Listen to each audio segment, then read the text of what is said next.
Hi, it's Rob Mitchell for Tunes and TO, and I'm here with the members of OFF. I got Keith, Dimitri, Mario, and Steven here. And I just want to congratulate you guys on an amazing show. Your first show is OFF in Toronto. And I was just wondering, your music really harkens back to that great era of punk music like Black Flag and whatnot. And I was wondering what was so magical about that Southern California scene in the 80s and 90s? And how has that translated over the years to music nowadays? The really amazing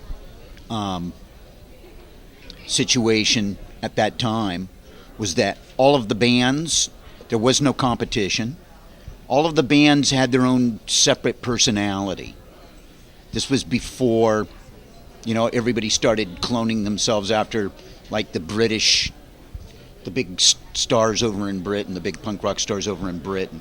That was just starting to creep into the scene, but we had Red Cross, the Descendants, Black Flag, The Last, the Alley Cats. That's just in the South Bay, where we're from. The Minutemen down in San Pedro. And if you listen to all of those bands, they're all completely different. But we all, fed off of each other's energy. We all were inspired by each other. And that's not even dipping into or touching into what was happening up in Los Angeles and Hollywood with insanely genius bands like X and the Weirdos and the Screamers and the Bags, and there is like a whole list of all of these bands, and when you listen to them, they each had their own personality. Could I in the scene I would assume was very supportive. You guys would see each other's bands and go out and support each other's shows and everything? What would happen is you'd go to a show and there'd be like 5 or 6 bands. You'd pay like $3 or $4, and all of the bands were amazing. No backstabbing. I mean, there became a little bit of competition later on, but for the most part, it was just a party. It was not only was it a party, but it was just insanely brilliant. It was like our scene in Southern California was as good as any other scene in the world. There was also like the feeling of being isolated, and nowadays everyone's so connected, which is great, and it's a really good way for kids in the middle of nowhere to feel connected to something. But back then it was like we were 6,000 miles away from London, and there was no internet, and when you would try to find to find one of those records of one of these bands, you had to go to some weird out of the way place, or you had to mail away, and you really feel like you were discovering something. And being a part of like underground music back then, people like all those bands he's talking about were totally different, but we all kind of identified with the fact that we were outsiders, and we kind of found each other and really encouraged each other, because the other options, what was going on in mainstream music at the time, was like it was like a wood paneled kind of laid back Jackson Browne kind of vibe, which was very uninspiring to young people that really had some aggression and needed to just scream.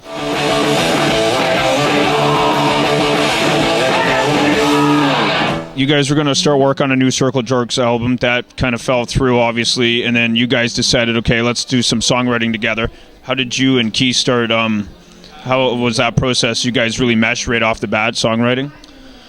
Yeah, I mean, it just sort of happened by accident. I think we need to also take this opportunity to thank those guys for allowing us to do what we're doing. Yeah. Here we are. Thank you, Yes. Circle Jerks. Yes. I'm really having a great time out here, touring the world, hanging out with these. Yeah. No, but like, I don't know, man. We've been friends for years, and We work always with the same company together. Yeah. On different levels. And when that was going on, like, we were hanging out, and people stopped showing up, and ran out of ideas, or at least ideas that he was into. And I think one day he just said, "Hey, pick up the guitar and see what you can do." And it was kind of explosive from that point on. Didn't Nine Inch Nails have an album called The Downward Spiral? Ooh. It's been all downhill since. It's like we can't buy a gig, can't get a break. We've got absolutely nothing going on for us. So if there's anybody out there that wants to help us out, send cash donations to, what's the P.O. Box number? P.O. Box 291367, Los Angeles, California 90029. We'll take cash, check, or money order. Or a gig or two. Yeah. Did you learn anything when you started the songwriting process with, obviously you've been an accomplished musician yourself for many years, but did you learn anything new working with Keith? Oh, yeah. I had to completely change the way I play guitar, because this kind of music needs a certain attack, and it just kind of brought something out in my playing, and it's just... And I think I did the same for him, having been more of an outsider, not having come from that world as much, I sort of just brought in more of like a old-fashioned songwriting aspect to the mix, and just really worked out great. Another thing that he learned is that he doesn't really want to hang out with those guys. Where we're from, over there or wherever across the border, we had a situation where our government blew this thing way out of proportion. There's obviously it's punk rock and it's very political in nature. And when you introduced the song "Poison City" in that last night, I started wondering when I was in the crowd listening to the music and thinking about things. Do you think we're ever going to see a change for the average person on this planet? Things are going to ever get better? I used to be an optimist and now I'm a pessimist. And every day when I read the news or I watch the news, it's just no. I don't think so. I would hope so. Not for us, but for all of the kids that are out there. Well, see, the three of us are dads, so I have to be an optimist. You know what I mean? When you have kids, it just changes everything, and you have to believe that there's hope. As corny as that sounds. The lie. Because otherwise it would just, it's easy to get depressed. This band's an outlet for depression. I think if Keith and I weren't doing this, we'd be even angrier than we are. What was it like when you got the call and said, did you guys have like an audition, or you just sought out Steve and Mario? It was They made a list. American Idol type of scenario where we had this group of extra special guest panelists who were they were the judges. Steven and I were second only to, I think it was Steven Tyler and Perry Como. And maybe Smash Mouth was there somewhere. Or Incubus. Yes. One thing I'm curious about is, you're, as you said last night, almost 56 in that, and you have more energy than I think 20-year-olds doing this kind of music. And what's the secret of going on stage? Expensive drugs. Really expensive drugs.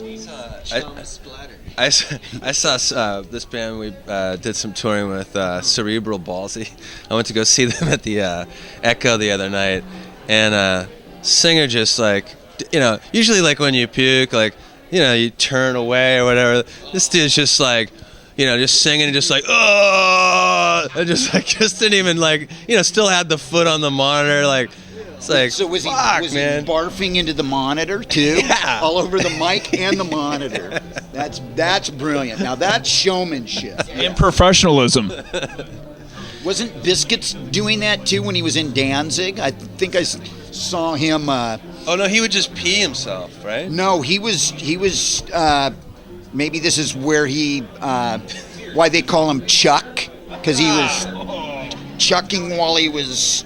I didn't know this was so prevalent in music. People puking all over the place. What are some of your favorite memories of playing around the world for live audiences? Me? I don't know. I've always loved playing in Toronto. I'm not just kissing your butt right now, but this is a great town. But you mean like specific shows and Yeah, like just a memory that stands out that was like insane or fun. specific moments of puking in rock history? Geez, I don't know. I feel like I'm on the spot. I don't know, but I've had really good shows with this band so far. Maybe our first show. That was really cool. No, our first LA show was particularly cool. We played a party that Dimitri and Keith put together.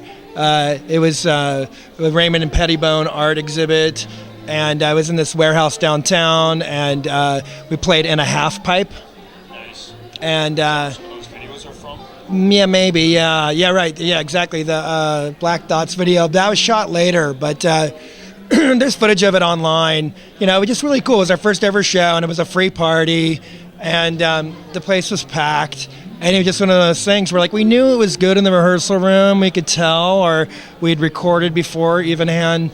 But when we got to play in front of people, it just was, you know, like, okay, this is. The whole dynamic. It just was like, you know, it just, you got the sense that this is really rare chemistry and something unique and something really cool. And it was not only free, but there was free beer.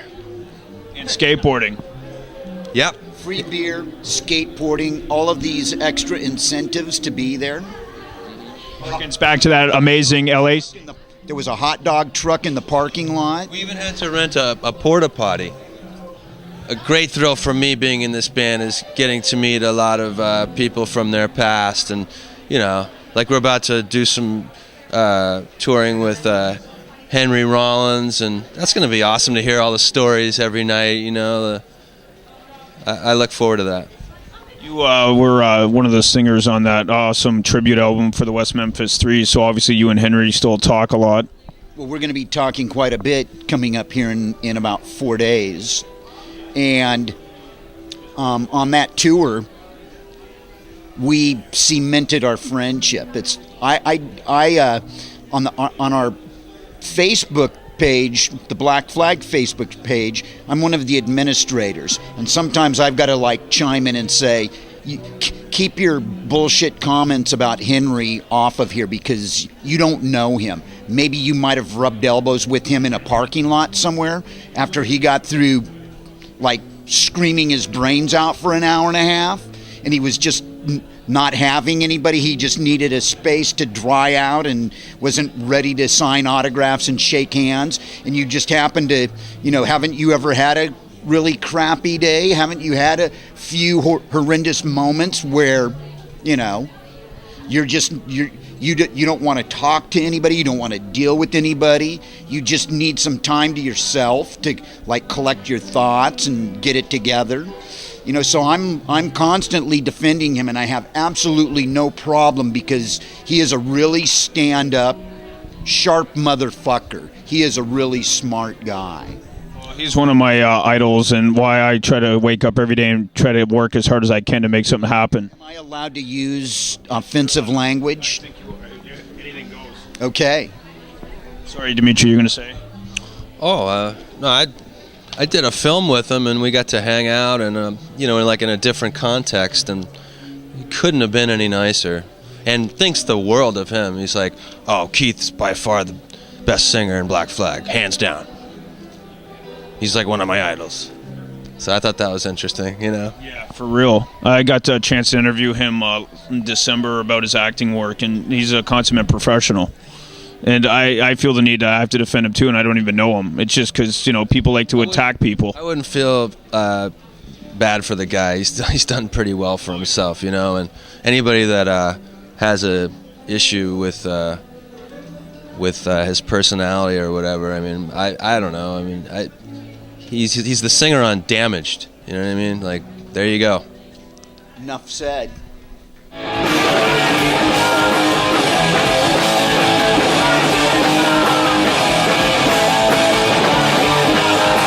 We go to Europe in August, and over there we'll be playing some festivals. We will also be playing with the local band from Toronto called Fucked Up. We will also be playing with some local bands from LA, The Bronx and Trash Talk.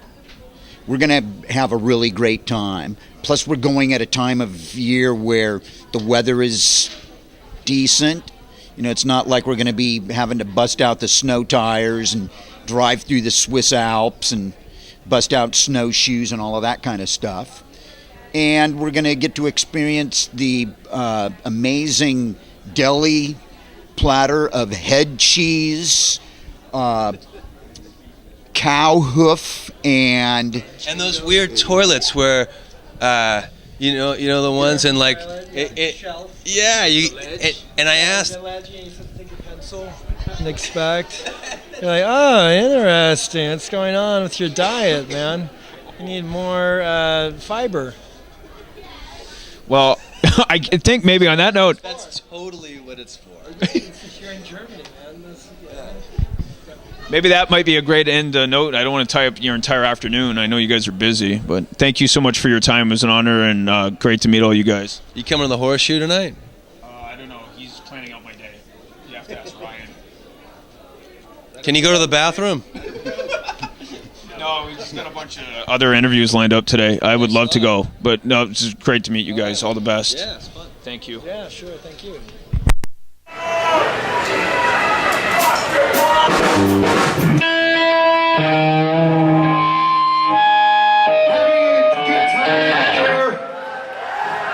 Because you should be, it's free. You don't have to pay for it. Where we're from, over there or wherever across the border, we had a situation where our government blew this thing way out of proportion. Yes, fuck our government and fuck your government too at the same time. Because they're all fucking evil. And guess what? You get to pay to make them to be evil. The evil people that they are.